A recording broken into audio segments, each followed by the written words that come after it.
Hi friend, আমি আজ রান্না করব রুই মাছের পেঁয়াজি। মাছটাকে লাল লাল করে ভেজে নিব। তেলের মধ্যে দিয়ে দিলাম, মাছ দিয়ে দিলাম।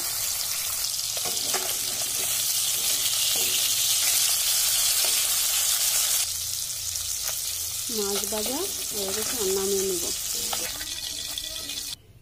একই তেলে দিয়ে দিলাম পেঁয়াজ কুচি, দিয়ে দিলাম পেঁয়াজ বাটা,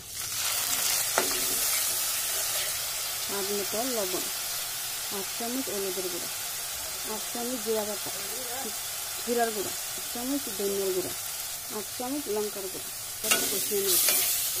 অল্প একটু জল, মশলা কষা শেষ, দিয়ে দিলাম জল, দিয়ে দিলাম কাঁচা লঙ্কা, দিয়ে দিলাম ভেজে রাখা রুই মাছ।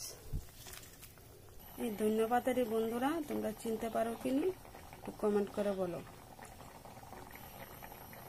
এই ধন্যবাদেরই বর্ষার সময় বেশি রোপণ হয়।